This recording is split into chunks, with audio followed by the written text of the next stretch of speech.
Assalamualaikum warahmatullahi wabarakatuh. Alhamdulillahirabbil alamin wa bihi nasta'in ala umuri dunya waddin. Wassalatu wassalamu ala asyrofil anbiya'i wal mursalin sayyidina wa maulana Muhammadin wa ala alihi washabbihi ajma'in. Amma ba'du. Yang saya hormati Bapak Kepala Sekolah SMK Negeri 1 Brondong, Bapak Haji Muhammad Suud MPD. Yang saya hormati Bapak Guru Penggerak Bapak Abdul Kholik SPD MSI. Yang saya hormati Bapak Ibu Guru SMK Negeri 1 Brondong beserta undangan dalam rangka sosialisasi diseminasi budaya positif program guru penggerak di SMK Negeri Brondong tahun 2023. Pertama-tama marilah kita panjatkan puji syukur alhamdulillahirabbil alamin karena pada pagi setengah siang ini kita masih dikasih kesempatan kesehatan untuk menghadiri acara dalam rangka menimba ilmu dari Bapak Abdul Kholik tentang program guru penggerak yang semestinya harus dilakukan di SMK Negeri 1 Brondong ini. Kedua kalinya semoga sholawat serta salam terlimpahkan kepada junjungan kita Nabi Muhammad SAW, karena beliaulah yang telah mengajarkan kepada kita semua bahwa manusia itu harus selalu belajar dan menuntut ilmu sampai dengan akhir hayatnya. Ketiga kalinya marilah acara sosialisasi program dalam rangka implementasi program guru penggerak di SMK Negeri 1 Brondong ini yang akan disampaikan oleh Bapak Abdul Kholik kita buka dengan bacaan basmalah. Terima kasih, dan acara langsung saja akan dibawakan oleh Bapak Abdul Kholik SPD MSI sebagai guru penggerak yang akan memberikan sosialisasi dan cara mengimplementasikan bagaimana guru penggerak dengan programnya yang bagus untuk kemajuan SMK Negeri Brondong Lamongan, yang pada kali ini waktu dan tempat untuk Bapak Abdul Kholik saya persilakan. Terima kasih Bapak Edi Yulianto, Sarjana Komputer Magister Pendidikan, yang sudah memberi pengantar dan membuka acara. Selanjutnya saya sampaikan Assalamualaikum warahmatullahi wabarakatuh. Bagaimana kabarnya Bapak Ibu semua? Alhamdulillah. Sekarang saya buka dulu dengan tepuk Bapak Ibu. Tepuk. Nah, biasanya Bapak Ibu di kelas memberi semangat kepada anak-anak, kita nanti tepuk the best. Tepuk the best. Caranya bagaimana? Coba nanti diperhatikan dulu ya. Pertama, tepuk the best. I am the best. You are the best.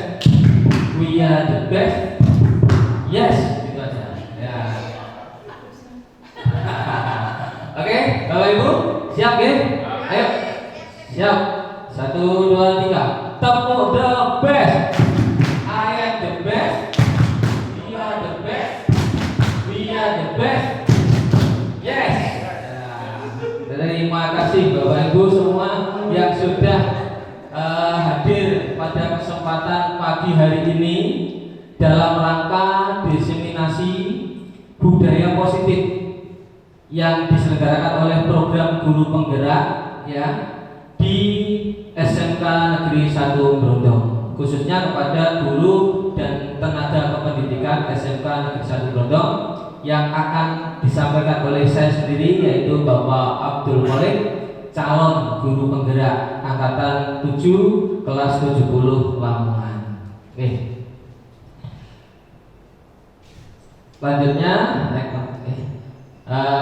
ini adalah salam dan bahagia. Dalam guru penggerak, salamnya selain salam sebagai umat beragama ya, Assalamualaikum warahmatullahi wabarakatuh, salam sejahtera dan sebagainya, setiap ada kegiatan guru penggerak mesti diawali dengan salam dan bahagia. Salam berarti keselamatan, dan kebahagiaan ini berarti menunjukkan kita harus selalu bahagia. Bagaimana Bapak Ibu? Salam dan bahagia. Oke. Lanjut Pak. Oke. Pada pertemuan pagi hari ini selaku calon guru penggerak, diseminasi atau penyampaian kepada guru yang lain atau juga teman sejawat, itu materi kita yaitu budaya positif. Budaya positif, namanya budaya kemudian positif. Budaya Bapak Ibu, mungkin kita sering mengenal namanya kata budaya. Budaya itu berasal dari kata budi dan daya. Budi ya. Budi berarti apa? Budi. Apa Pak Budi, maklum namamu Budi, kira-kira tahu nggak artinya Budi itu apa? Hah? Budi mengerti. Artinya Budi sendiri apa? Ayo. Yang namanya Pak Budi kan di sini ada Pak Budi ya. Budi itu akal, pikiran. Jadi pikiran kita, akal kita itu disebut budi. Dari budi ini berasal dari kata bahasa Sanskerta Bapak Ibu. Budi ini dari bahasa Sanskerta. Nah, kemudian daya itu kan usaha. Sehingga kalau diartikan budi dan budaya dari kata budi dan daya berarti apa? Usaha dari pemikiran. Siapa? Tentunya manusia. Buah dari pikiran manusia itu namanya budaya. Nah, sedangkan positif tentunya adalah hal yang baik.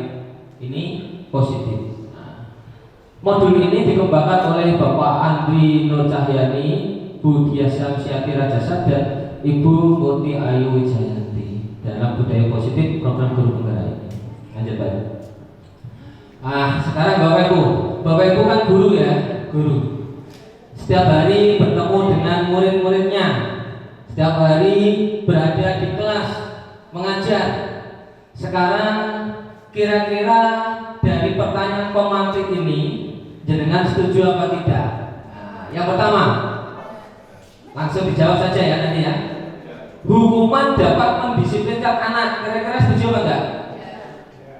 Tidak. Jadi kalau mendisiplinkan anak itu harus dihukum, tidak setuju? Tidak. Oke. Nanti saja kita alasan nanti akan tahu dengan sendirinya di materi ini. Ya, nanti akan kita bahas. Ini pertanyaan awal dulu. Yang kedua, pemberian hukuman dengan hal positif, misalnya membaca, membersihkan halaman sekolah, dapat meningkatkan disiplin anak. Setuju apa tidak? Setuju? Setuju. Bapak Ibu di sini ada yang tertipan ya? Oke. Nah, ketimbang tertimpan. Nanti ketimbang itu yang paling banyak bertemu dengan anak-anak yang melanggar peraturan, sehingga nanti ini bisa diterapkan atau tidak. Nanti akan kita bahas. Ya. Yang kedua, tidak setuju apa setuju tadi? Setuju. Jadi memberi hukuman yang positif bisa meningkatkan disiplin anak. Setuju. Oke.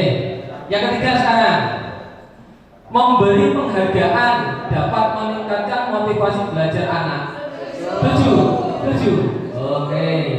Nah, dari 3 pertanyaan pemantik ini, nanti jawaban jenengan benar atau tidak akan tahu nanti setelah kita bahas secara keseluruhan. Oke, next. Yang akan kita bahas selama 60 menit ke depan, ya, atau bisa lebih, ya. Itu ada 5 ini Bapak Ibu. Yang pertama, disiplin positif dan nilai-nilai kebajikan universal. Kemudian yang kedua, teori motivasi, hukuman, penghargaan, restitusi, itu apa saja nanti. Yang ketiga, keyakinan kelas. Yang keempat, kebutuhan dasar manusia. Yang kelima, 5 posisi kontrol. Dan yang keenam, segitiga restitusi. Ini yang akan kita bahas secara keseluruhan. Oke, naik Pak. Alur, ya, disiplin positif atau yang kita sebut dengan budaya positif menurut teori kontrol dari William Glasser, ya. Ini nanti kita tidak bisa mengontrol orang lain, hanya Anda yang bisa mengontrol diri Anda sendiri. Kemudian semua perilaku memiliki tujuan. Kemudian model berpikir menang-menang, kolaborasi dan konsensus menciptakan pilihan-pilihan baru. Kemudian realitas kebutuhan kita itu berbeda setiap manusia. Nah, ini alurnya. Ada disiplin, motivasi, posisi kontrol, dan juga nanti ada restitusi. Oke, next. Nah, sekarang Bapak Ibu coba kepalkan tangan jenengan semua. Kepalkan, tangan kanan. Ya, tangan kanan. Oke? Nah, ini kan duduk dua-dua ya.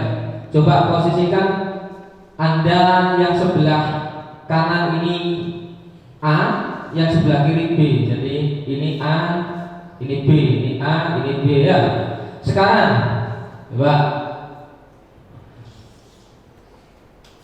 ketika Anda mengepalkan tangan ini, kemudian disuruh untuk membuka oleh teman Anda, kira-kira mau apa tidak? Sesuai dengan keinginan Anda, kira-kira mau apa enggak? Nah, mau atau tidak itu nanti kan tidak bisa orang lain untuk memaksa, ya. Orang bisa memaksa dengan cara apa? Misalnya, ayo tak pukul kamu kalau nggak kamu buka. Nah, dengan cara apa? Paksa. Atau nanti dengan cara yang lain, ayo nanti tak beri permen bukaan. Nah, itu berarti apa? Motivasi dari luar atau yang disebut dengan motivasi ekstrinsik. Tapi meskipun nanti entah diberi ancaman atau juga diberi penghargaan, ayo tak pukul kamu, atau ini tak kasih permen bukaan. Kalau Anda tidak mau, tetap tidak akan Anda buka.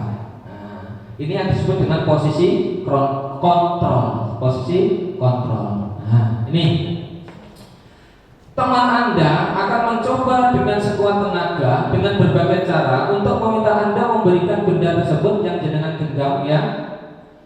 Dengan cara bisa membujuk, mengancam, menghadir, merayu, menyuap, apa saja agar dapat membuka kepalan tangan Anda. Nah, kalau Anda tidak mau membuka, tentunya itu juga tidak akan jenengan buka. Itulah anak, Bapak Ibu. Jadi anak pun sama, kita sebagai guru, Bapak Ibu, ya, tidak bisa kita mengancam anak. Misalnya anak melanggar, kita ancam, atau kita kasih penghargaan kepada anak untuk belajar dan sebagainya. Ini sulit karena kita tidak bisa sebagai pengontrol di sini. Dan ini hanya bisa dilakukan oleh diri mereka sendiri, diri anak itu sendiri. Nah, ini perubahan paradigma yang harus kita rubah. Selama ini kita seakan-akan di kelas itu wis sak kelas itu harus kita kontrol. Satu kelas itu harus kita kuasai. Nek gak manut aku, betul. Misalnya seperti itu. Ayo kamu rame, keluar. Misalnya seperti itu. Ini tidak bisa. Nah, perubahan paradigma inilah yang harus kita lakukan sejak dari sekarang ini. Ini untuk perubahan paradigma awal yang harus kita mindsetkan kepada diri kita. Benar, Pak.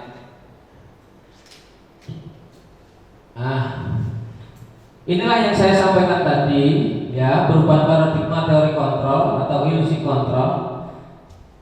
Namanya ilusi, ya. Ilusi itu kan apa ya? Angan-angan kita, angan-angan kita. Angan-angan kita seakan-akan apa? Guru itu mengontrol murid. Gak manut aku, yes, betul, kan gitu ya. Kemudian yang kedua, ilusi bahwa kritik dan membuat orang merasa bersalah dapat memuatkan karakter. Misalnya begini Bapak Ibu, awakmu tak ulang, sudah saya ajar, tapi kok gak iso, kok masih gak bisa. Nah, seakan-akan kita itu mau merubah dia berisok supaya bisa. Tapi ini akan membuat merasa bersalah pada anak ini. Kamu membuat saya kecewa. Kamu ini sudah saya didik, tapi tetap tidak baik, misalnya seperti itu. Nah, ini akan membuat anak menjadi kecewa. Keinginan kita kan anak ini berubah menguatkan karakter, padahal itu hanya ilusi. Tidak bisa, kita harus mengontrol semacam itu, tidak bisa. Oke, yang ketiga, ilusi bahwa semua penguatan positif efektif dan bermanfaat. Kayak semua yang positif itu menjadi efektif, padahal tidak. Anak kita misalnya, kalau ranking 1 saya berikan sepeda, ya, kelihatannya positif. Kalau ranking 1 kamu minta apa, saya beri, kelihatannya positif, memberi penghargaan. Tapi ini nanti malah bisa melemahkan, ya, malah bisa melemahkan. Kemudian ilusi bahwa orang dewasa melihat untuk maksa. Nah, ini terkadang yang sering kita lakukan. Secara umur kita lebih tua dari anak kita, anak didik kita, maupun anak kita di rumah, ya. Bahwa orang dewasa itu punya hak atas segalanya kepada anak. Makanya terkadang anak itu bisa lebih apa ya? Lebih memberontak kepada kita, ya.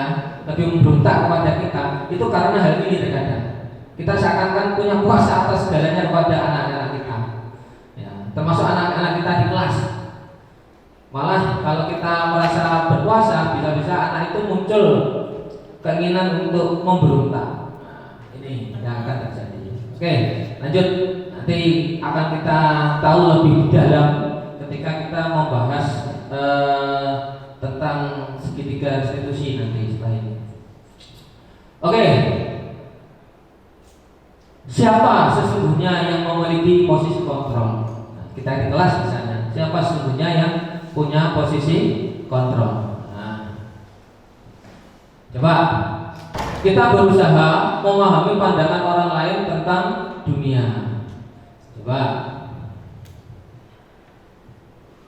stimulus respon yang kita sampaikan kepada anak, misalnya begini.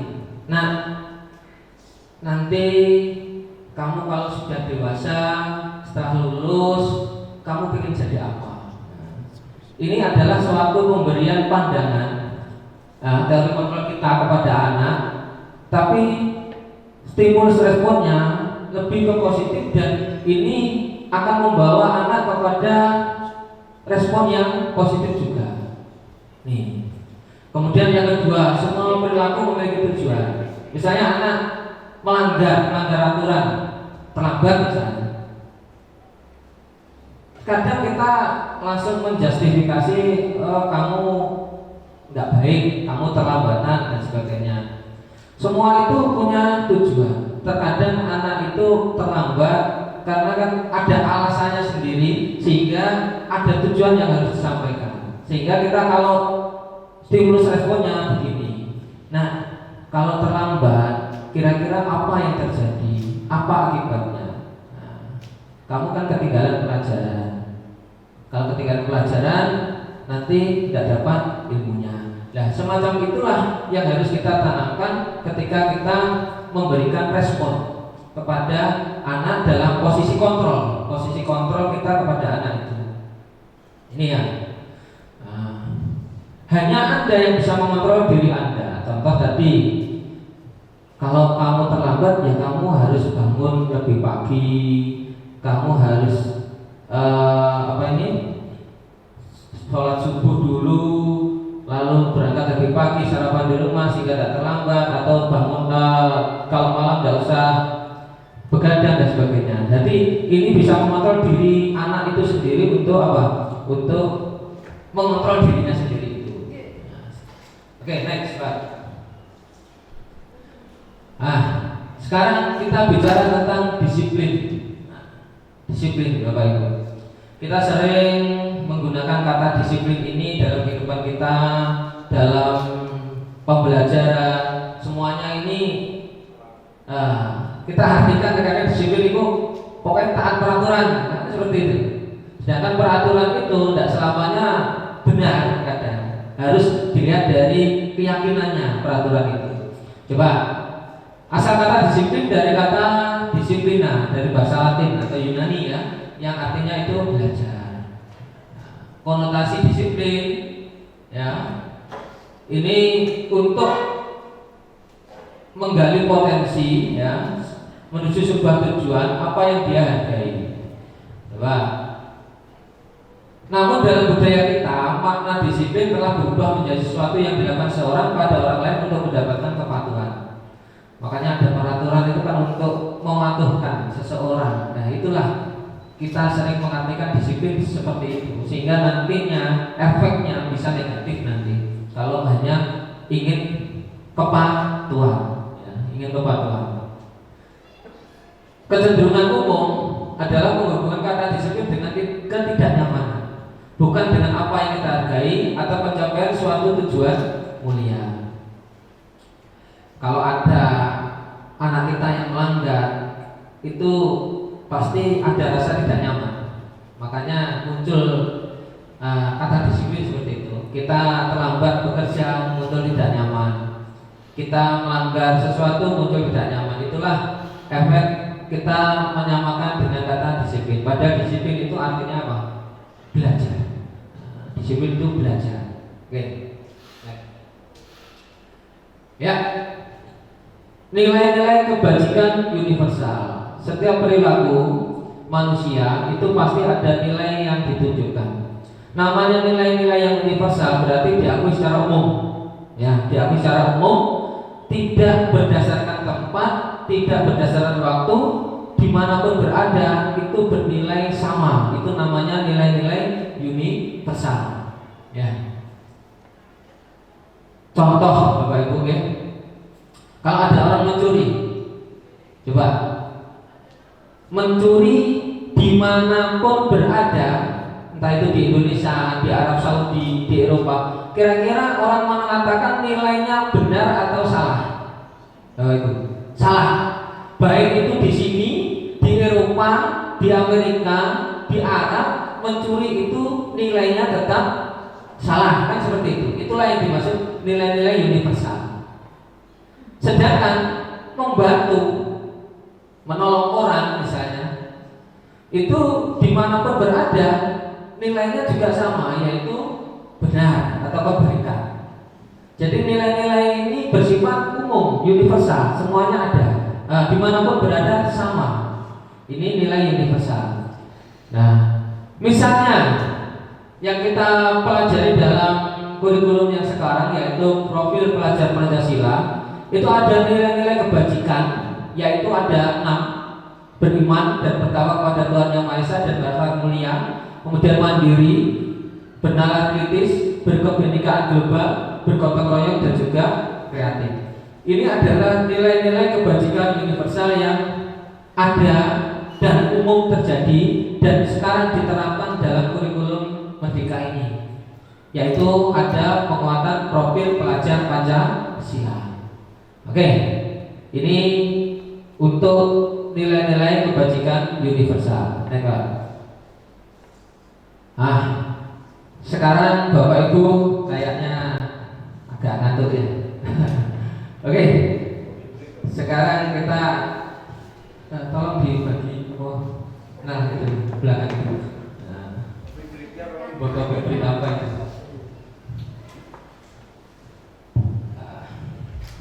Mohon maaf Bapak Ibu, konsumsinya sederhana dulu. Ya. Ini bawa Oke, dibagikan dulu nah. Ya, nah.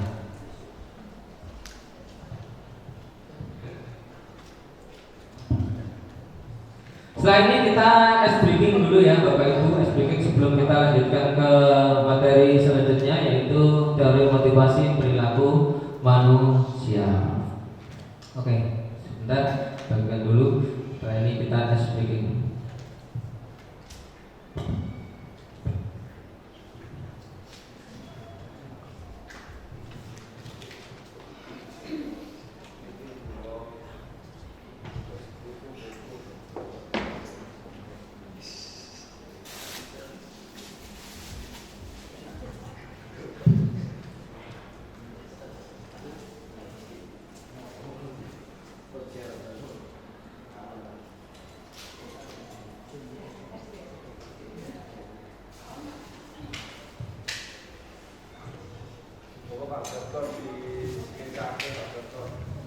Silakan Bapak Ibu untuk menikmati kopi break dulu sebelum materi kita lanjutkan.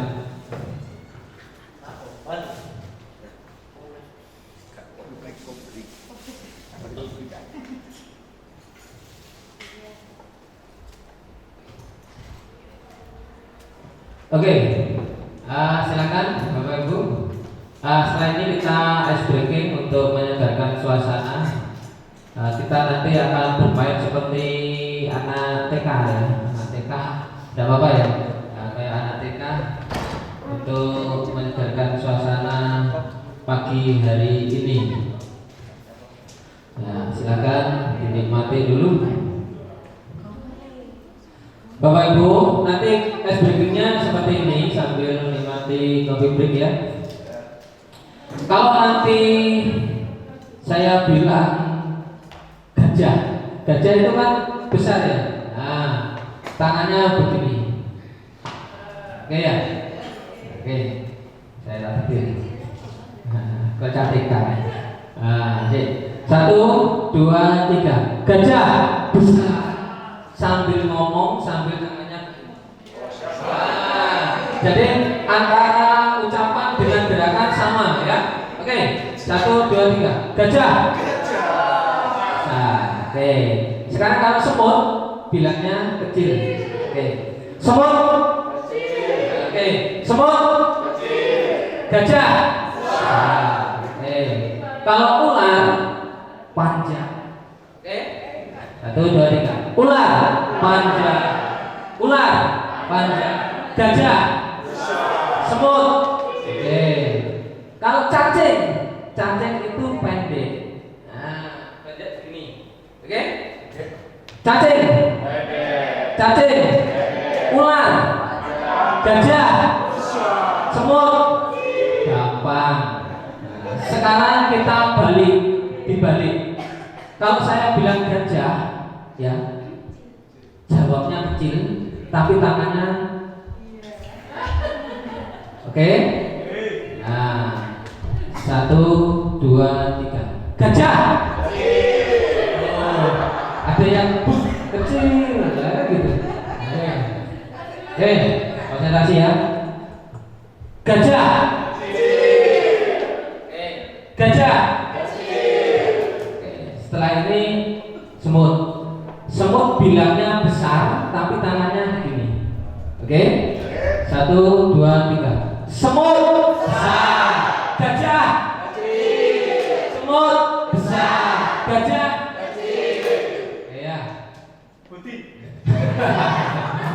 Putih. Kalau saya bilang ular, jawabnya pendek Oke? Jawabnya pendek, tangannya gini. Oke. 1, 2, 3. Ular. Gajah. Ayo. Masih ada yang salah. Ayo. Oke. Konsentrasi ya. Oke. Terakhir, kalau saya bilang cacing, jawabnya panjang, tangannya begini. Tangannya pendek ya, tapi jawabnya panjang. Oke? 1, 2, 3. Cacing. Aduh. Nah, cacing jawabnya panjang, tangannya gini ya. Ayo sih. Ayo masa sih biru. Setelah ini satu-satu. Satu-satu. Dites satu-satu. Oke. Siap. 1, 2, 3. Cacing. Panjang. Ya, ayo. Masih ada salah. Mulai dari awal saya ini. Mulai dari awal. Gajah, semut, ular, cacing. Oke, siap. 1, 2, 3. Gajah. Wes. Semut. Salah. Ular. Cacing. Ya. Semut.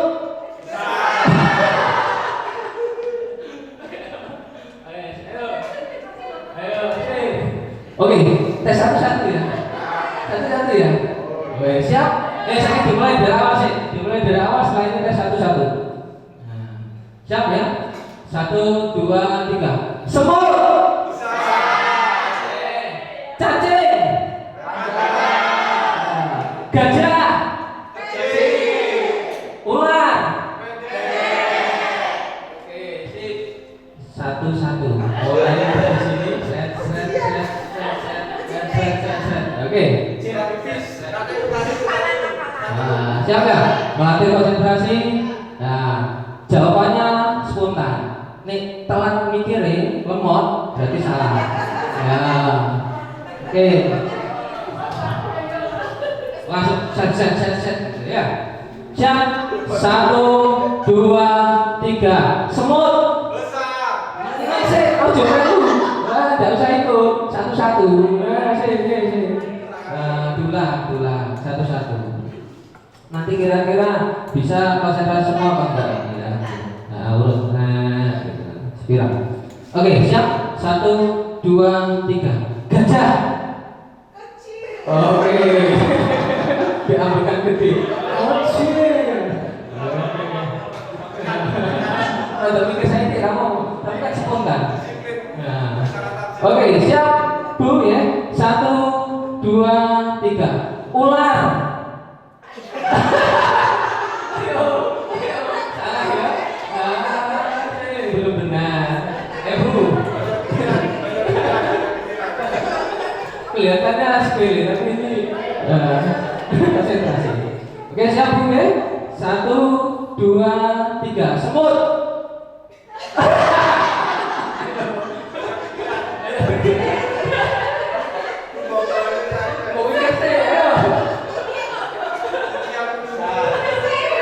Besar Bu. Lawannya, ucapannya itu lawannya, tangannya sama tetap ya. Ayo. 1, itu satu, konsentrasi. Ternyata dari 3 yang betul 1. Siap. 1, 2, 3. Gajah. Oke. Ayo Pak, oke. Siap.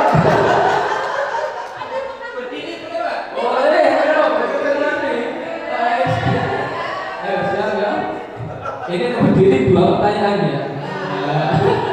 Oke, kan siap. Oke, siap. 1, 2, 3. Cacing. Cacing. Oh ya, cacing ya. Itu ya.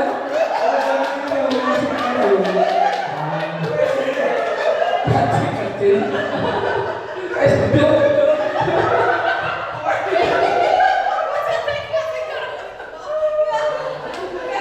Ayo Pak Marun. Nah, konsentrasi. Siap.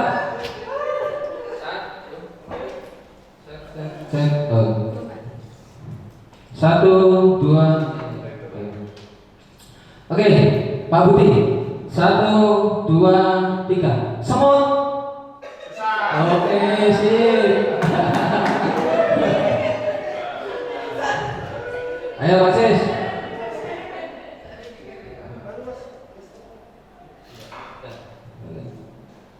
Oke, Mas Pak Sis nanti. 1, 2, 3. Gajah. Kawan-kawan.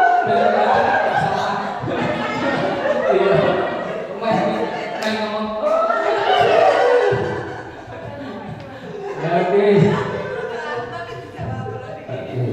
Ayo Pak Misi. Konsentrasi, siap? 1, 2, 3. Ular. Oke. Itu spontan. Oke, buul. Siap? 1. Senengannya ular. Oke. Siap? 1, 2, 3. Semut. Oke. Dulu ya. Oke. Sekarang Pak Rob. Siapa Rob? 1, 2, 3. Gajah. Oke. Oke. Bu Oli. 1, 2, 3. Cacing. Cacing. Panjang ya. Kelihatannya banyak cucian menumpuk ini. Halo Pak Zainal. Siap? Konsentrasi. 1, 2, 3. Semut. Oke. Terima kasih. Ini MC-nya, presenter. Siap? 4 pertanyaannya. Oke. 1, 2, 3. Semut. Gajah. Ular.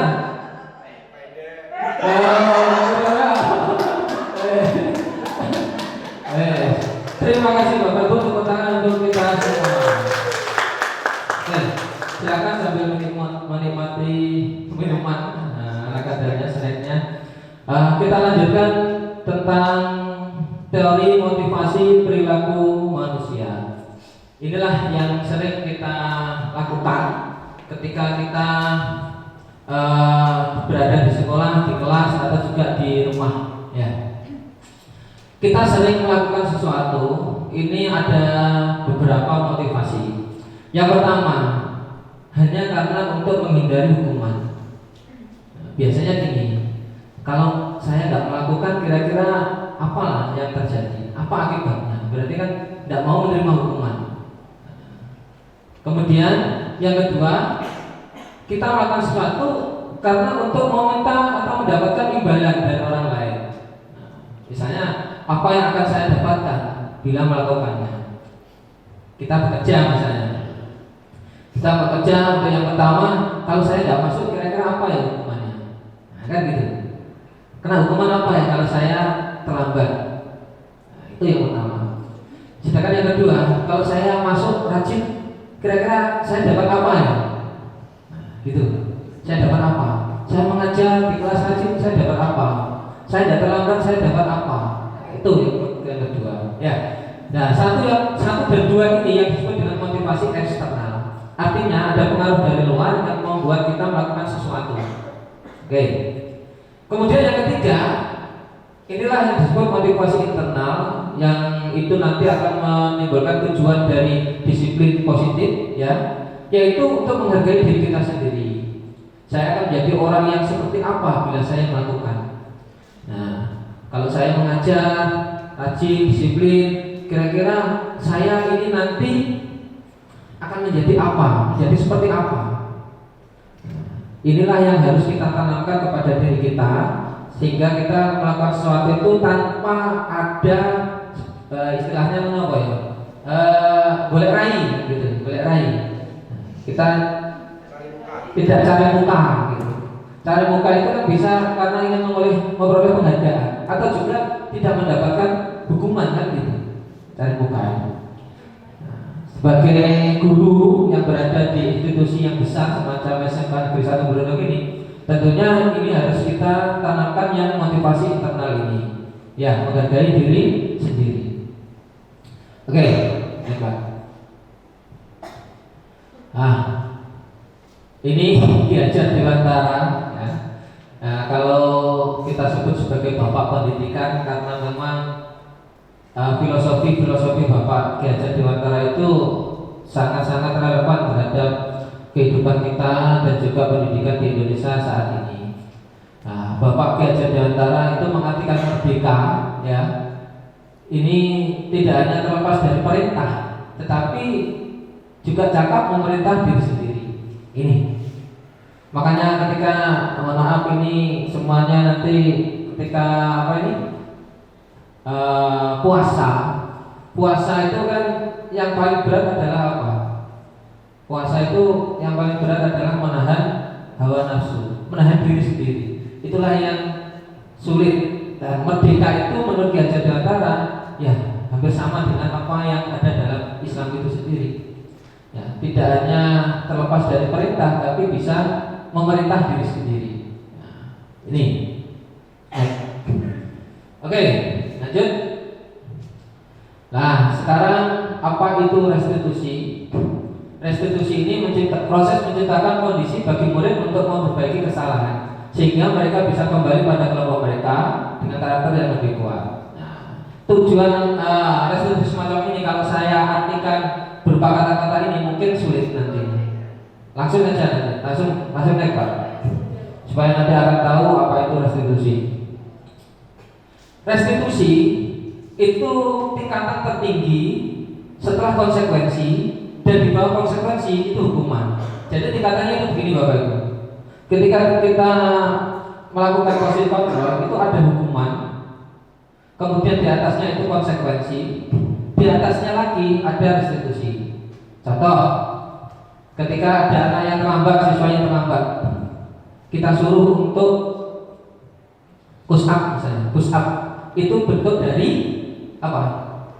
Hukuman, konsekuensi, atau restitusi? Hukuman, ya hukuman. Sedangkan konsekuensi itu bisa begini. Ketika ada siswa yang terlambat, kemudian siswa itu disuruh untuk memilih, kira-kira kamu bisa nggak tidak terlambat dengan caramu sendiri, misalnya bangunmu agak pagi. Nah, itu sudah bentuk dari restitusi. Jadi kita memerintahkan siswa, memerintahkan dari dirinya sendiri untuk berubah. Tidak kita beri hukuman, tetapi mampu untuk memperbaiki kesalahannya sendiri. Ini menebus kesalahannya sendiri. Ini yang disebut dengan restitusi. Kemudian yang kedua, untuk memperbaiki hubungan, ya. Kalau dihukum anak ini terkadang punya dendam kepada kita. Tapi kalau dengan restitusi, anak tidak merasa dendam, tapi dia berubah dengan sendirinya. Ini. Kemudian yang ketiga, restitusi itu tawaran, bukan paksaan. Kita menawarkan tadi. Bisa enggak kamu tidak terlambat? Bisa enggak kamu masuk setiap hari? Nah, kita beri tawaran. Tidak kok, kamu kalau terlambat pulang.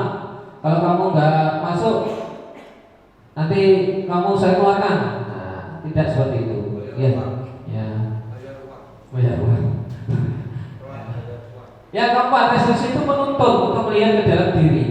Jadi kita tuntut anak kesalahannya apa, dan disadarkan dengan apa? Keyakinan dulu, keyakinan akan kesalahan itu. Misalnya anak tidak masuk sekolah selama beberapa hari. Keyakinan yang kita tanamkan itu begini: kalau kamu nggak masuk, kamu kan nggak dapat pelajaran, kamu nggak dapat ilmu. Itu ada keyakinan dulu. Nah, setelah dari keyakinan baru nanti memperbaiki sehingga anak itu bisa masuk hadir di sekolah setiap hari atau setiap kegiatan belajar itu. Ini yang disebut dengan restitusi. Restitusi itu mencari kebutuhan dasar yang mendasari tindakan. Nah, restitusi sendiri adalah cara yang paling baik dan fokus pada karakter bukan pada tindakan. Kemudian restitusi itu fokus pada solusi, bukan ancaman, bukan paksaan ya. Restitusi mengembalikan murid yang berbuat salah pada kelompoknya. Next. Oke, mengapa kita tidak melaksanakan peraturan saja, dan mengapa harus keyakinan kelas? Mengapa kita memiliki peraturan harus menggunakan helm bila mengendarai kendaraan roda 2? Biasanya anak itu tidak pakai helm atau mau pakai helm, coba. Itu karena apa? Karena takut akan polisi kan gitu. Nah, keyakinan yang harus kita berikan kepada anak bukan karena peraturannya, ya, tapi karena apa? Keselamatannya. Nah, itu yang disebut dengan keyakinan. Nah, keyakinan kebutuhannya itu. Kalau kamu nggak menggunakan helm, nanti kalau jatuh kepalamu akan terbentur dan akhirnya gagal otak. Nah, itu yang keyakinan yang kita berikan. Bukan kok peraturannya dulu. Kalau kamu nggak pakai helm, awas nanti ada polisi. Tidak. Nah, nanti ada CCTV, inilah tidak seperti itu. Itu bukan keyakinan. Makanya kita kalau di kelas, di sekolah juga menanamkan keyakinan dulu, bukan mengedepankan peraturan. Karena peraturan itu hasil dari keyakinan. Kemudian mengapa kita memiliki peraturan harus datang tepat waktu pada saat mengikuti pelajaran? Nah, ini juga keyakinan yang kita tanamkan. Harus datang tepat waktu kenapa toh? Ya supaya kamu terbiasa untuk disiplin, kemudian tidak ketinggalan pelajaran. Itu ada keyakinan yang kita tanamkan. Bukan kalau kamu tidak datang tepat waktu nanti dihukum loh sama tim ketertiban. Oh, itu berarti bukan keyakinan yang kita tanamkan, tapi peraturan saja. Nah, ancaman itu. Nah, ini. Nah, untuk mendukung motivasi intrinsik ini kembali ke nilai-nilai atau keyakinan dan lebih menggerakkan seseorang dibandingkan mengikuti serangkaian peraturan. Jadi kita melakukan apapun dasari dengan keyakinan dulu, baru nanti peraturan itu otomatis akan diikuti. Otomatis itu. Oke, next. Nah, inilah lingkaran dari budaya positif di mana peraturan kelas itu ada di yang paling tengah. Artinya nanti peraturan kelas itu akan muncul ketika ada keyakinan kelas terlebih dahulu. Ya. Keyakinan kelas itu akan ada ketika ada lingkungan yang positif, sehingga lingkungan positif itu pun akan terbentuk ketika ada budaya positif yang ada di sekitar kita. Ini, Bang. Next, Bang. Contoh kesepakatan kelas kan. Contoh kesepakatan kelas. Ketika kita mengajar, kadang kita kan ingin posisi kontrol yang lebih tinggi, makanya kita ubah posisi kontrol semacam itu dengan apa? Kesepakatan kelas. Misalnya, kami guru dan murid saling menyayangi atau menghargai. Kami murid yang semangat belajar, kami murid peduli dengan teman-teman. Nah, ada lagi kesepakatan kelas misalnya datang tepat waktu, menjaga kebersihan, berdoa sebelum dan sudah kegiatan, dan akhir dalam pembelajaran dan juga tertib. Nah, sebelum kita mengajar, biasakan kita untuk membuat keyakinan. Contoh HP, Bapak Ibu. Biasanya ketika kita mengajar itu paling sering anak itu masih memakai atau menggunakan HP. Cobalah di awal kita buat kesepakatan kepada anak-anak kita. Dan dengan apa? Dengan keyakinan dulu. Kita buat keyakinan kepada anak.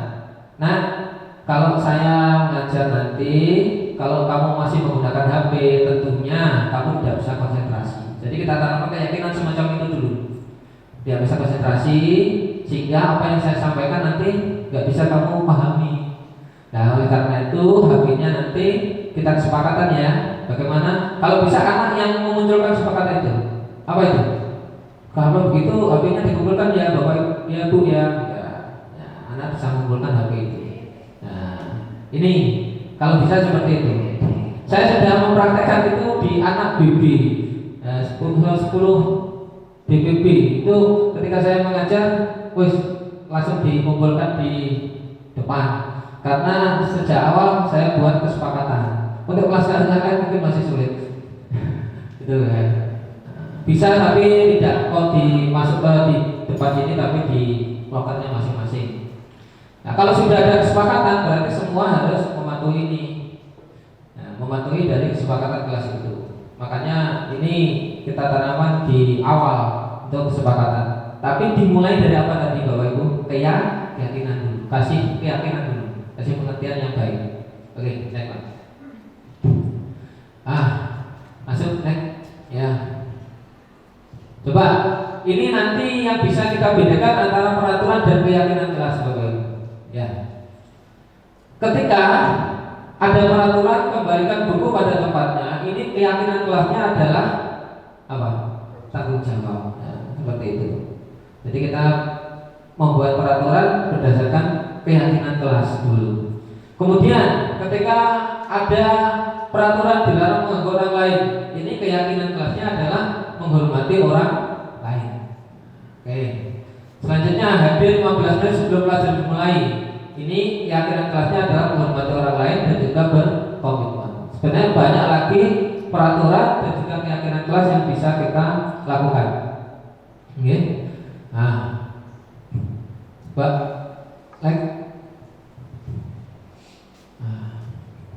perubahan pada modul 1.4 naik ya. Naik. Oke. Nah, inilah Bapak Ibu yang sering saya sampaikan di awal tadi. Apakah kita berada di kelas atau sekolah kepada anak-anak kita itu bentuk hukuman, konsekuensi, atau nanti disebut restitusi. Ini belum restitusi, hukuman atau konsekuensi dulu. Coba mencatat 100 kali dalam buku kalimat, saya tidak akan terlambat lagi karena akan terlambat ke sekolah. Misalnya kita menghukum anak, tentunya ini bentuk dari hukuman. Ya, pokoknya nyatet bongkok sak buku, saya tidak akan terlambat, saya tidak akan terlambat, sering dulu kita lakukannya. Itu adalah bentuk hukuman. Kemudian lari mengelilingi lapangan, saya juga dulu sama. Jadi ketertiban itu suruh jongkok. Nah, itu bentuk hukuman sampai nggak bisa jalan. Ya. Kemudian diminta push up, bentuk dari hukuman. Nah, sekarang yang konsekuensi ini berarti tingkatannya lebih di atas hukuman. Ya, lebih baik dari hukuman, maksudnya seperti itu. Apa itu? Menggantikan kertas tugas teman yang telah dicoret-coret. Ada yang nyoret, terus ayo diganti. Nah, itu berarti bentuk dari konsekuensi. Artinya tidak cukup, tapi anak itu punya konsekuensi, itu tanggung jawab dia, gitu ya. Kemudian membersihkan tumpahan air di meja tulis karena tertinggal pada saat belajar. Biasanya anak itu bawa minuman juga terkadang di kelas ya, mengotori lantai, ayo dibersihkan. Itu bukan hukuman, tetapi bentuk konsekuensi. Apakah itu restitusi? Tidak. Nanti restitusi di atasnya konsekuensi. Murid disuruh menggunakan sepatu sehari di sekolah karena tidak menggunakan murid disuruh untuk mengenakan sepatu seharian di sekolah karena tidak menggunakan sepatu hitam.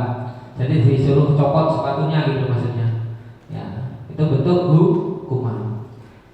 Melakukan pemanasan sendiri karena terlambat 10 menit untuk pelajaran olahraga.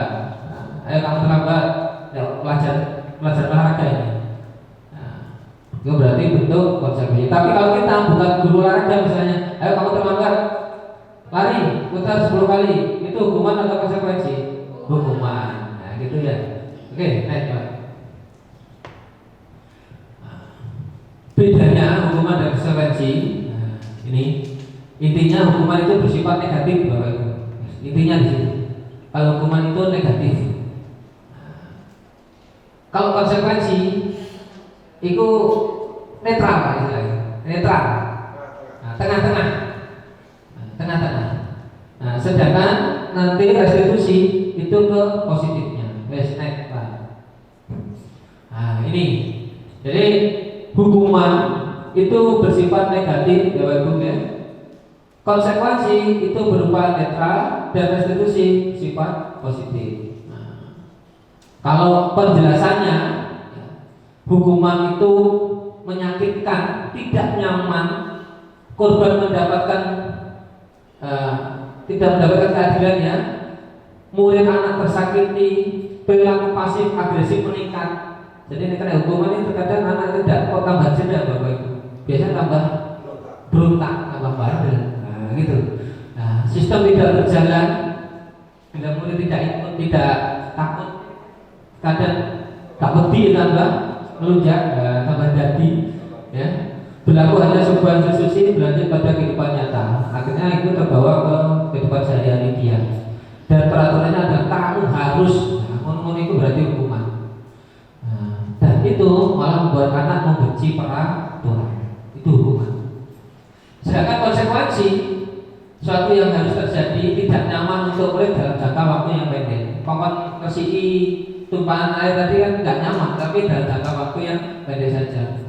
Korban bisa diabaikan, murid atau anak dibuat tidak nyaman. Kesii kan nggak nyaman.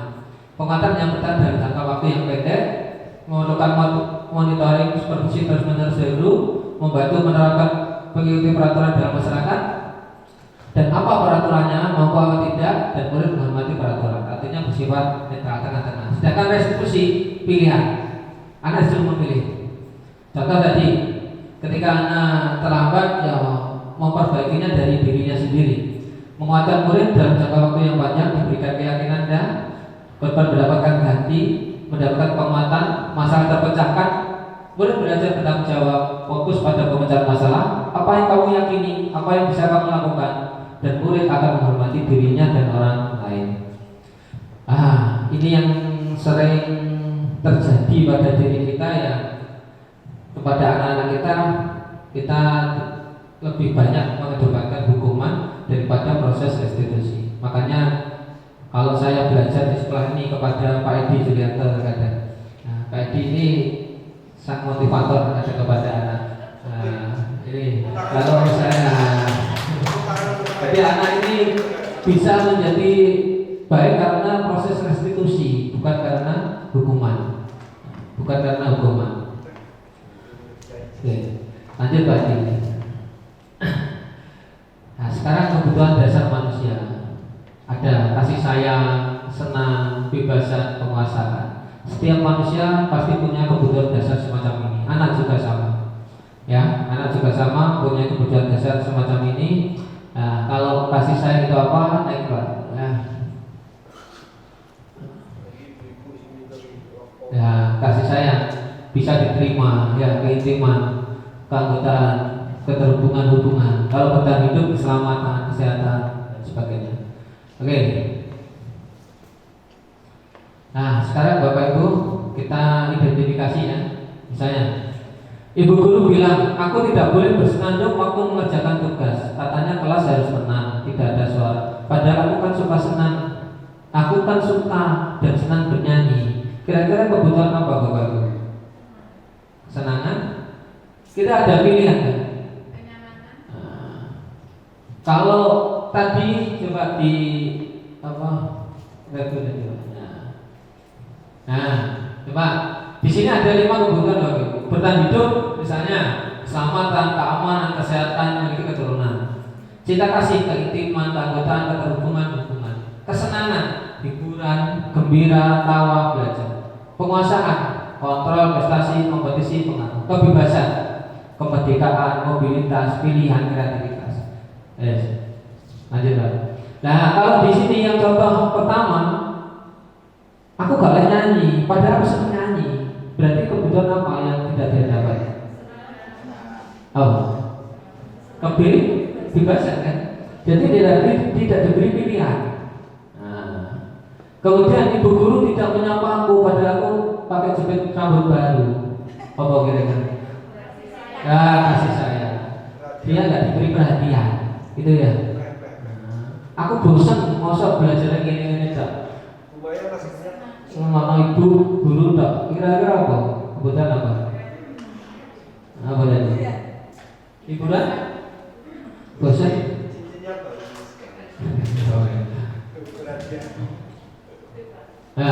Kebebasan.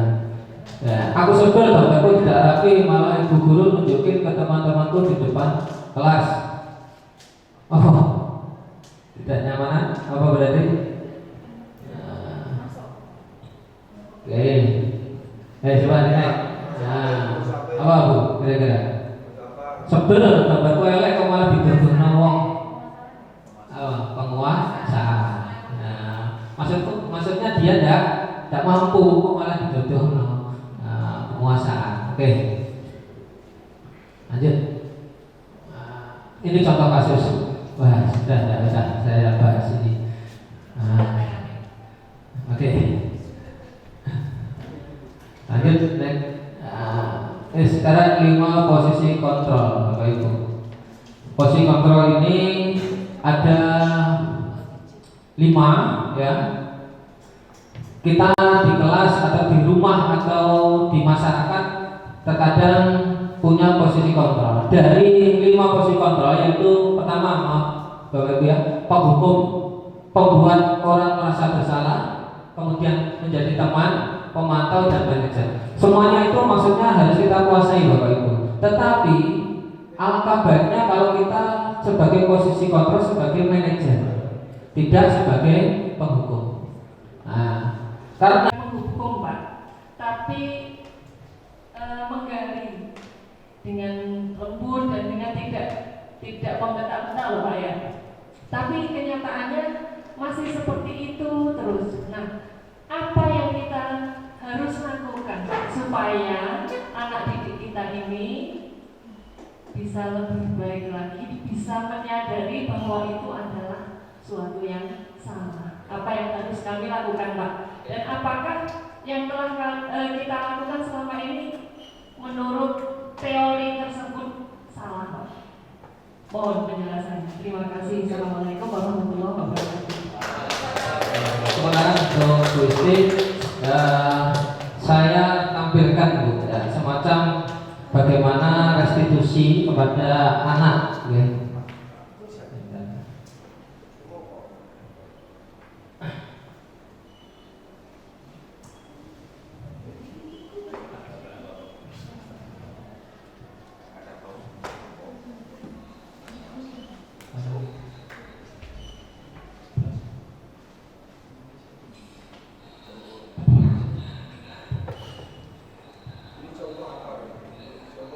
Ini contoh penanganan anak dengan segitiga restitusi, ya Bapak Ibu.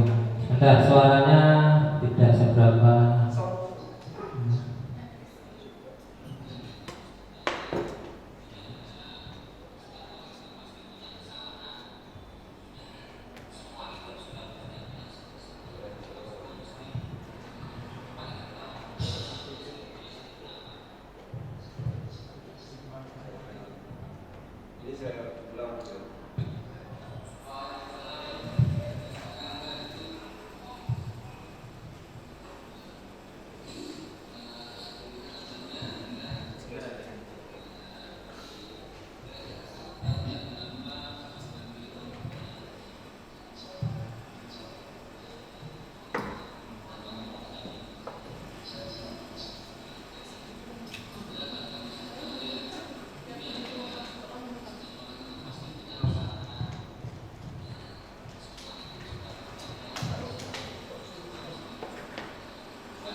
Contoh kasus anak yang sering terlambat, Bapak Ibu ya.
Oke Bu, ini salah satu contoh saja bagaimana penanganan dengan segitiga restitusi. Yang pertama Bapak Ibu ya, contoh kasus tadi ada siswa yang terlambat.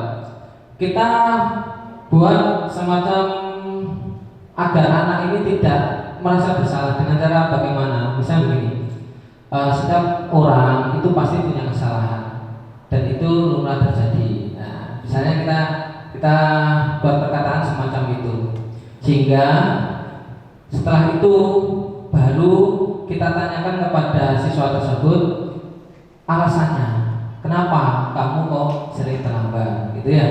Nah, ketika dia sudah mengutarakan kesalahannya, alasannya, baru kita tanyakan kepada anak tersebut, kalau begitu kira-kira apa solusi yang bisa kamu lakukan. Jadi kita menawarkan, menawarkan solusi yang bisa kamu lakukan apa agar kamu tidak terlambat.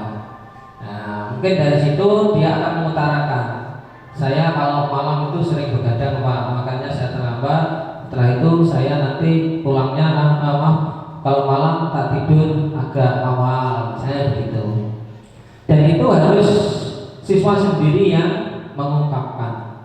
Tidak bisa kita memaksakan. Kalau kamu mau nggak terlambat besok harus nggak boleh tidur malam ya, nggak bisa kita paksakan seperti semacam itu. Nah, kalau bisa anak itu bisa mengungkapkan sendiri kenapa anak ini sering terlambat dan juga bisa memberi solusi sendiri dari anak ini. Inilah yang dimaksud dengan restitusi. Jadi tidak kita menghukum, tidak kita membuat konsekuensi, tetapi solusinya muncul dari diri siswa itu sendiri. Ini teori untuk restitusi Bapak Ibu. Oke. Ada pertanyaan lagi Bapak Ibu? Cukup. Oke. Terima kasih atas kehadirannya, semoga bisa bermanfaat Bapak Ibu. Oke. Dan juga bisa kita terapkan di sekolah kita. Saya akhiri, salam dan bahagia. Wassalamualaikum warahmatullahi wabarakatuh.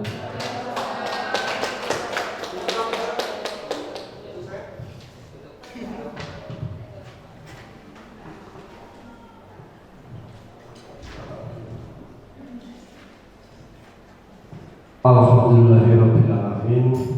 Acara telah mencapai puncak dari sesi acara sosialisasi dan implementasi materi budaya positif yang dibawakan oleh Bapak Abdul Kholik SPD MSI.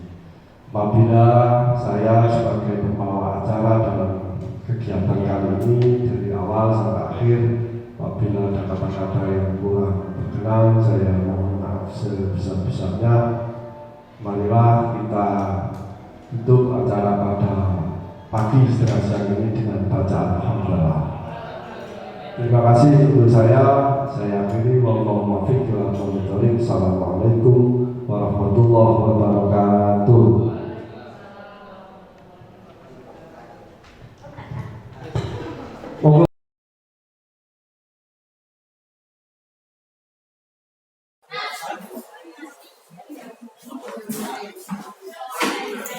Oke semuanya, yang dimasukkan dulu.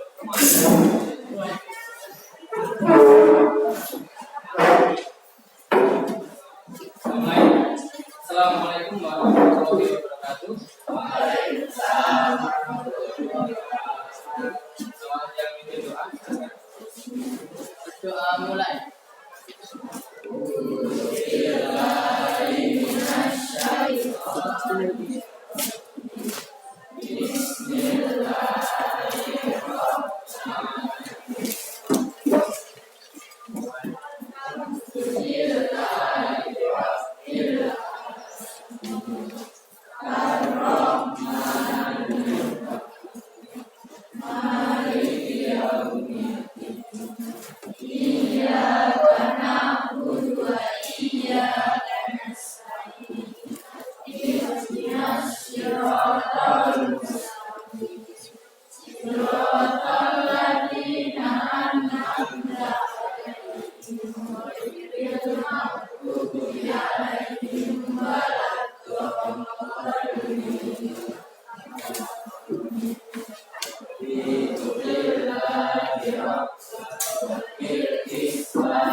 Oke,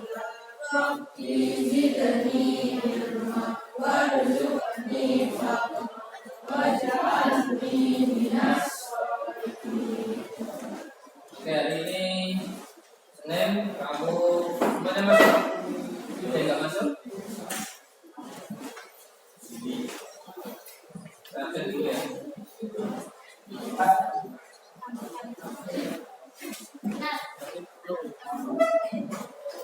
Abdul Halim ada? Abdul Halim. Ahmad Sufian. Mati bagus.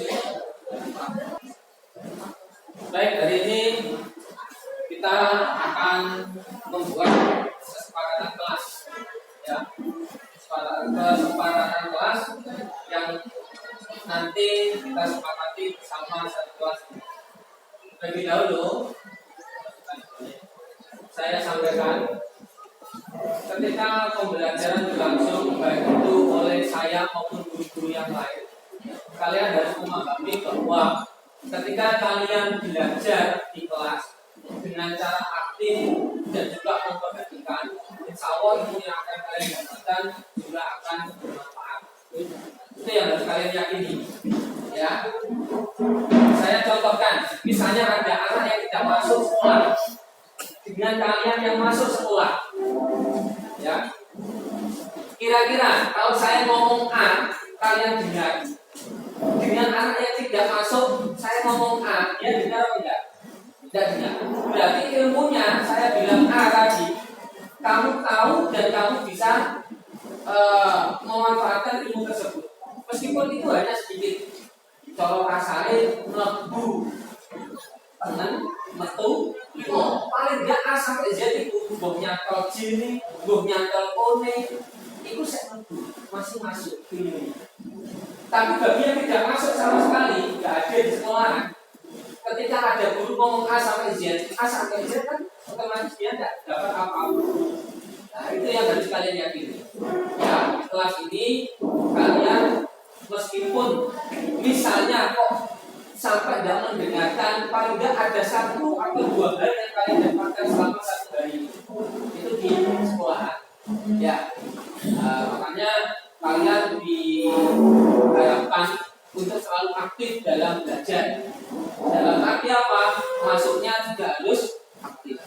Paling tidak ilmunya itu masuk meskipun hanya sedikit dibanding dengan yang tidak masuk, kan gitu. Paham ini? Saya paham ya? Ini yang harus kalian yakin. Sekarang saya ingin kalian membuat kesepakatan kelas, ya. Kalau dibagi dulu.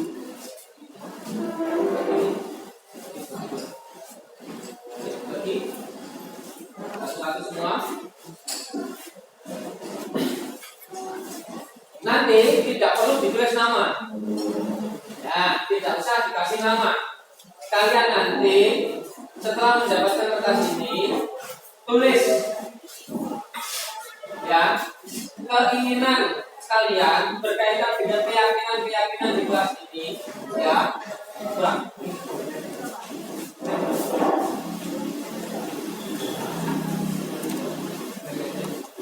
Nah,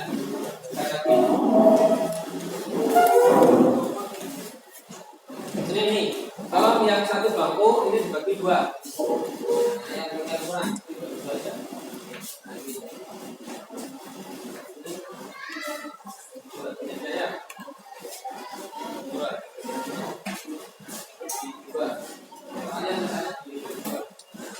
Ya, semua kan? Oke, begini. Kertas itu nanti kalian tulis, kita belajar nanti kesepakatannya bagaimana. Saya awali dulu dengan keyakinan kelasnya dulu. Perhatikan. Ketika kalian tidak menggunakan HP misalnya, jadi ketika saya melaksanakan pembelajaran kalian tidak menggunakan HP, otomatis konsentrasimu akan lebih banyak, akan lebih fokus. Ya. Ketika kalian tidak ramai, keyakinannya bagaimana? Kamu juga akan lebih konsentrasi dan bisa mendengarkan apa yang dijelaskan oleh Bapak Ibu dengan tidak ramai. Ketika kalian misalnya aktif belajar tanya jawab, maka kalian bisa bersifat kritis, ya. Kalian akan bisa menyampaikan ide-idemu tanpa harus terkurung atau tanpa harus dibatasi oleh Bapak Ibu.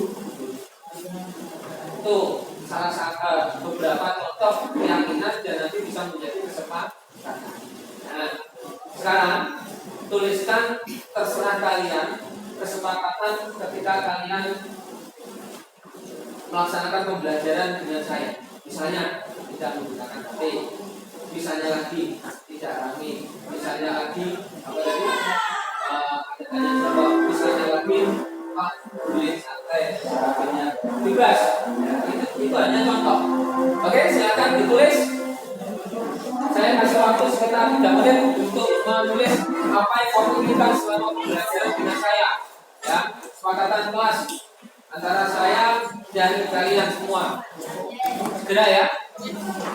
Tidak usah diberi nama. Tidak usah diberi nama.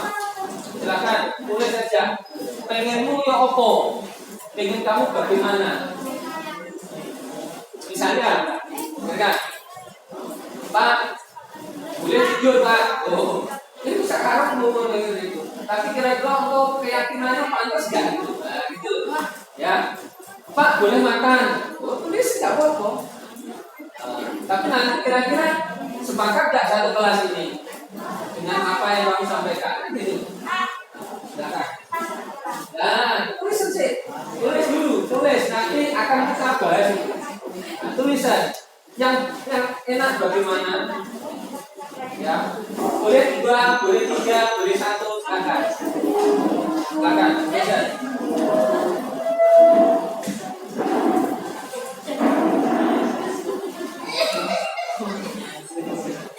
Waktunya 3 menit, setelah ini dikumpulkan ya. Setelah ini diambil semua. Baik, sudah?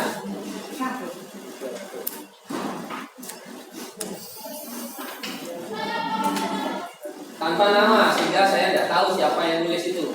Ya, tanpa nama. Sudah aja.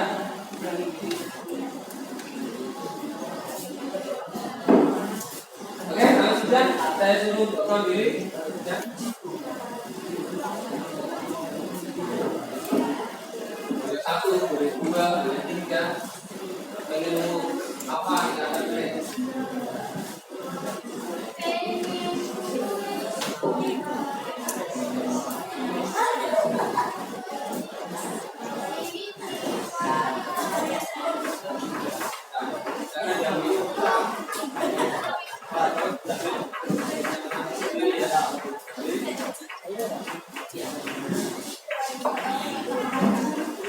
Ayo kita ke belakang, jauhi atau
Oke, sudah semua?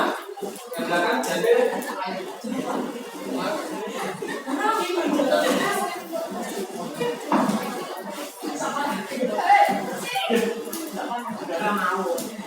kita tolong ditulis di depan. Oke, perhatikan. Ini hasil dari kesepakatan yang sudah kalian sampaikan. Nanti nanti akan ditulis oleh teman kalian ya, ditulis oleh teman kalian. Saya ambil dan saya bacakan. Ada nanti kalau 28 ya 28 orang tulis di sini ya. Oke, sampai ke atas. Nanti dia jadi. Kamu. Ya, ya. Tulis.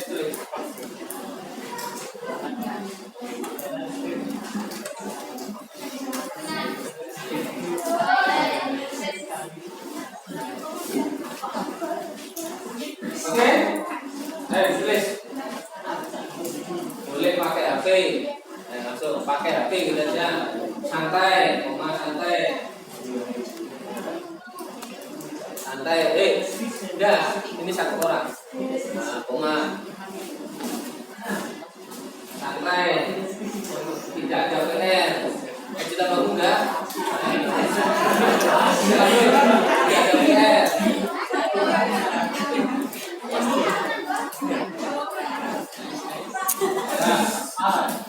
Kipas.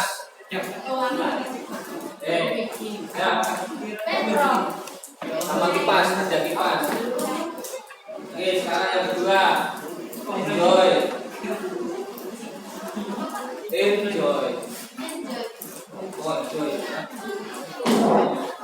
ketiga, tidak bawa makanan di kelas.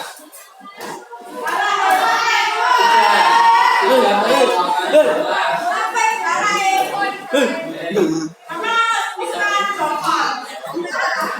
Nomor 4, minta kipas. Oke. Nomor 5, tidak ada toilet.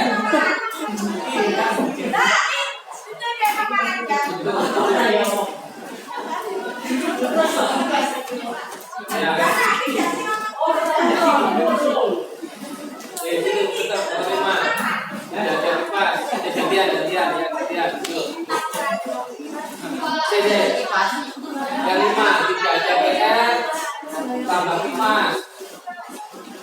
Boleh makan di kelas.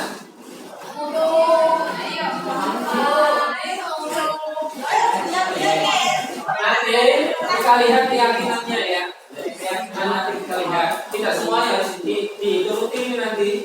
Ya. Ayo sama-sama. Jika pelajaran dimulai, diharapkan HP ditaruh disimpan.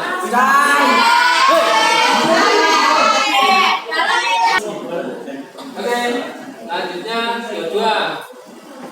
Oke, panjang nanti disingkat. Pak, seharusnya soal saat ulangan sama dengan materi yang disampaikan. Oh, ulangannya sama dengan materi, ya. Soal ulangan sama dengan materi. Kitabnya ada. Oke. Lanjut, saat sedang pelajaran bisa diiringi permainan jika tidak bosan. Oke, diiringi permainan. Enggak, tidak. Diiringi permainan atau SPG. Oke. Lanjut. Minta kipas. Mas, terus. Lanjut. Kalau pembelajaran tidak boleh rame ya. Oke, kan boleh rame, koma ya. Kalau pembelajaran kipasnya kalau dimatikan ada adil, tidak terkena kipas terus yang dapat dikasih dan belakang. Oke. Ingin menjangkau paham dalam sama pelajaran dengan belajar.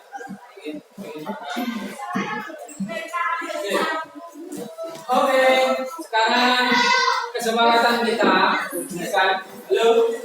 kita tidak semuanya harus dituruti disepakati. Tetapi bagaimana yang membentuk keyakinan agar kalian itu bisa belajar secara optimal. Oke ya, kita mulai. Kira-kira yang pertama, pakai HP. Ayo.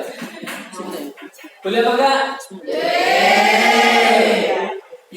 Boleh waktu dibutuhkan. Ya. Jadi selama tidak dibutuhkan tidak boleh menggunakan B. Kenapa? Keyakinannya apa tadi? Karena akan mengganggu konsentrasi. Paham ya? Jadi di sini pakai HP boleh selama dibutuhkan dalam arti dibutuhkan dalam pembelajaran. Oke, silakan.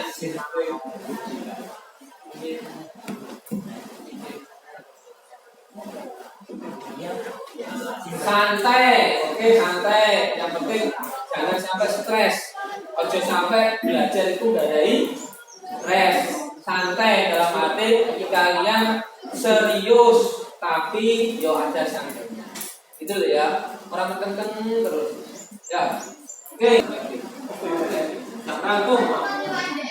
Oke, baby. Babynya kan sampai sini kan? Itu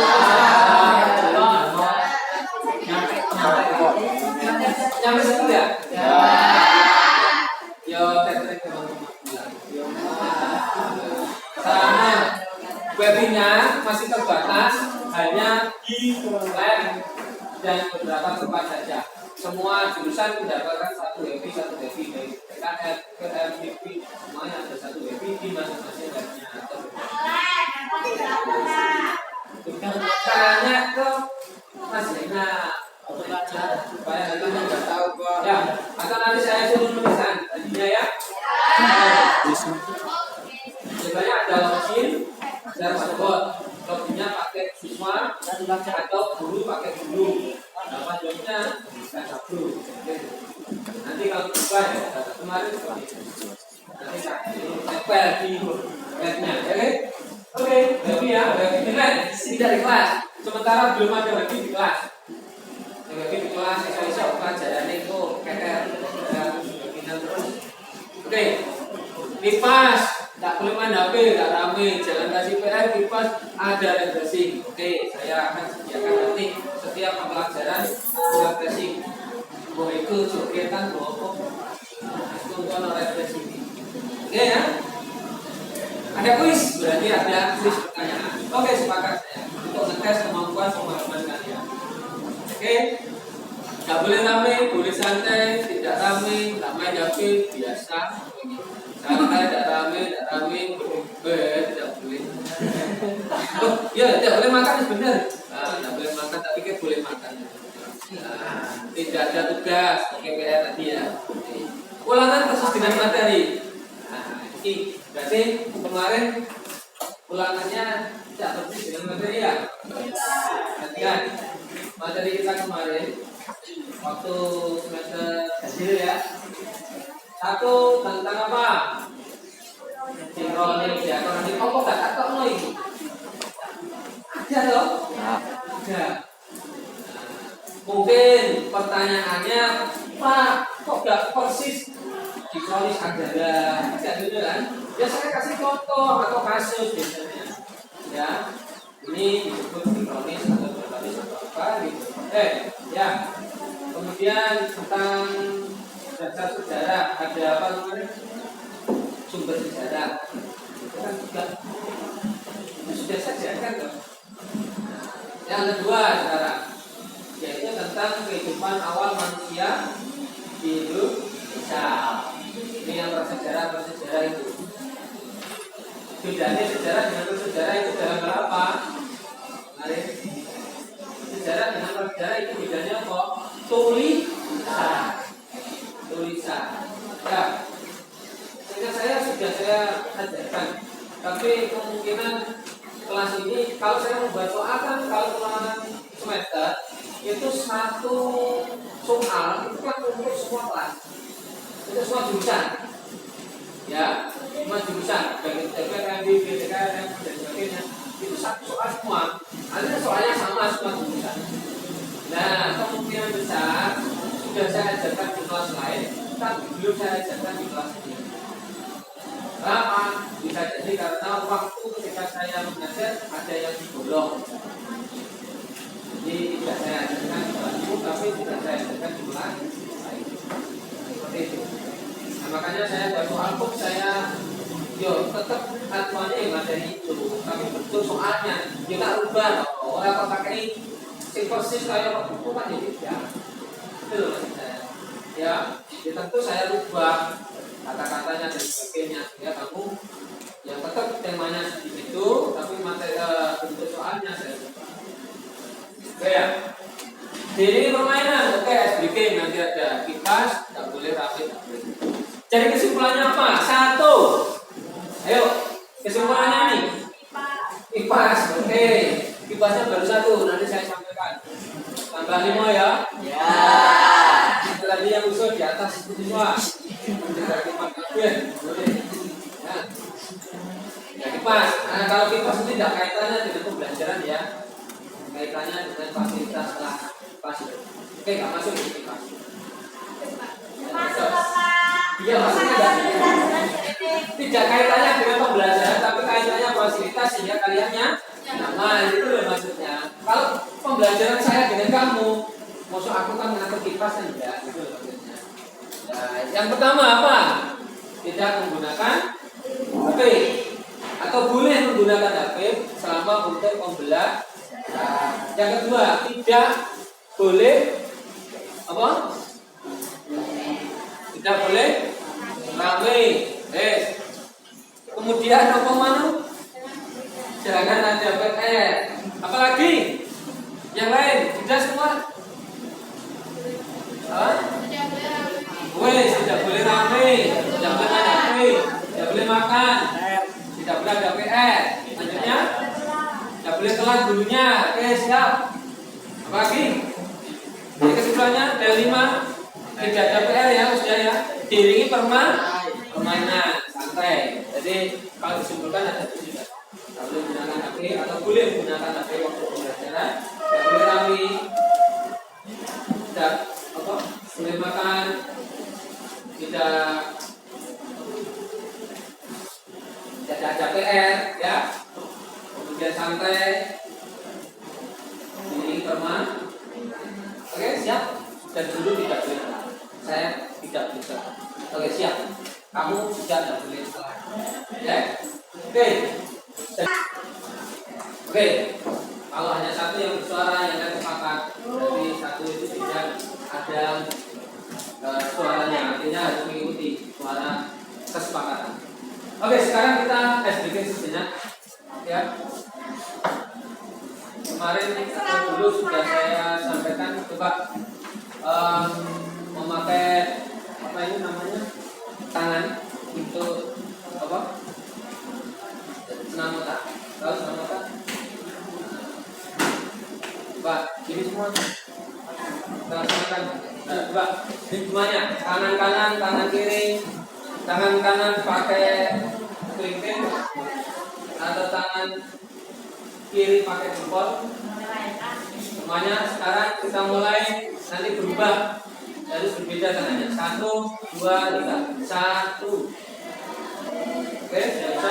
Semuanya ikut ya. 2. Ayo, dicoba. Kalau tidak pernah nyoba, tidak pernah bisa. Ayo. 2. Oke, bisa. 3. Gampang tak? Pelan-pelan. 4. Nanti saya akan semakin cepat ya. 5. Pelan-pelan dulu. Dirasakan. 6. 7. 8. Ayo, agak cepat. 1, 2, 3, 4, 5, 6, 7, 8. Semakin cepat. 1, 2, 3, 4, 5, 6, 7, 8. Oke, bisa? Nah, kalian ketika saya bilang 1 ya, ganti tangan kiri yang udah itu, tangan kanan udah telinga. Oke, 1. Ayo. Ayo. Oke. 2. Ayo.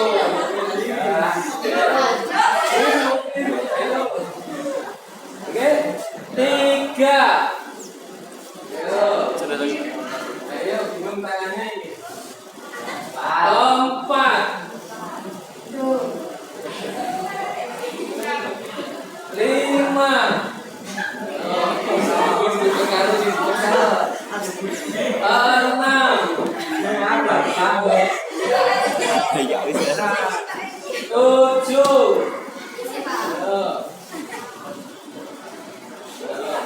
Delapan. Oke, bisa? Agak tetap ya. Ya. Satu. Tangannya itu lepas ya. Dua. Tiga. Empat. Lima. Enam. Tujuh. Delapan. Ya, cepatnya. Satu, dua, tiga, empat, lima, enam, tujuh, delapan. Bisa? Tadi diundur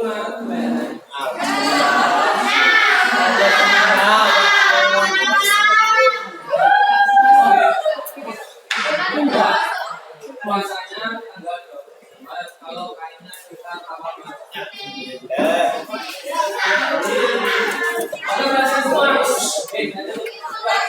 halo coba silakan hasil kesepakatan kelas ini kalau ingin lagi ya harus meyakini bahwa itu akan membuat kalian jauh lebih baik ketika belajar. Ya, bukan untuk membatasi, tetapi untuk memberi kalian ruang bisa berekspresi. Oke? Ya, saya akhiri karena waktu kita sudah habis. Ya, assalamualaikum warahmatullahi wabarakatuh.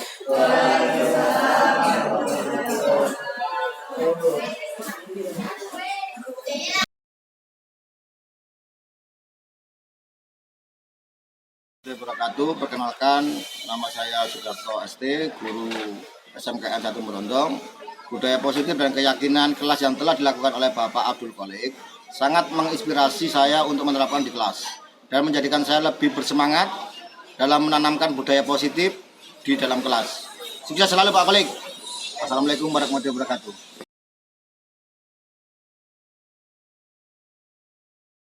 Warahmatullahi wabarakatuh. Perkenalkan, nama saya Galitulus Rizky Gusti dari kelas 12 Multimedia SMKN 1 Brotong. Setelah membuat kesepakatan kelas bersama, saya merasa lebih semangat dan konsisten dalam menjalankan keyakinan kelas.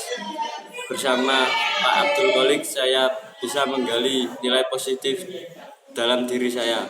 Terima kasih Bapak Qolik, semangat terus dalam mendidik kami. Wassalamualaikum warahmatullahi wabarakatuh.